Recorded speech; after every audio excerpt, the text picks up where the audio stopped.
My name is Josh Davoust, and I wrote my poem about what a soldier goes through when they fight in a war. It's inspired by a book we read, All Quiet on the Western Front. It's called Kittens from Box Marked Free. When I was young, when I was learning to read and write, learning that 2 + 4 is 6, and a triangle has 3 sides, it was then that I pushed another boy onto the ground. When I got home, I was forced to talk to my mother.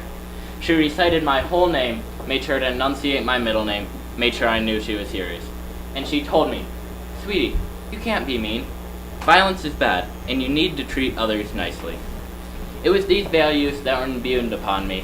I was taught to follow them without thinking, as though my tree existence would fail without them. Yet in the face of propaganda, our teachings are replaced, like a rewritable VHS tape.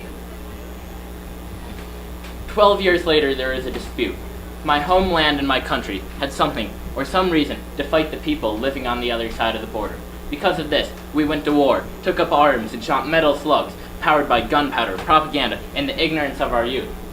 The recruiters came to my town and set up like a big top circus, bringing with them pride and promises of glory and a chance to fight for our country.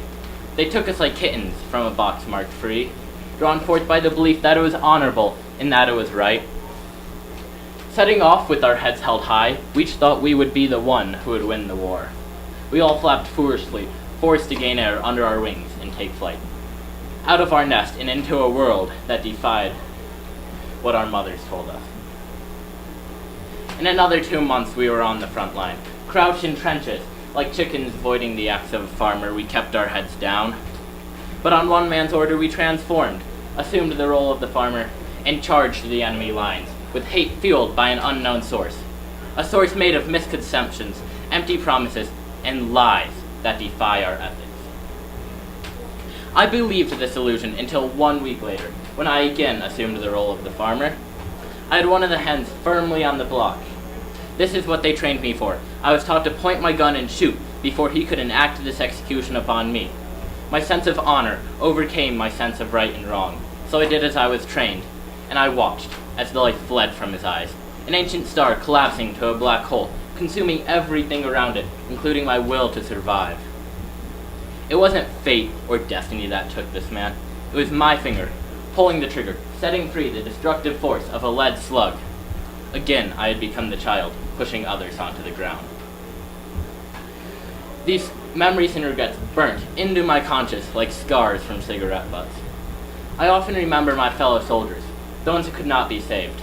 I reminisce about how they lie peacefully, covered by a warm quilt of broken earth.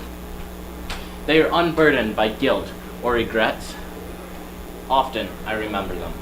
Often I envy them. Even now, this absurdity continues as men are slaughtered for our country.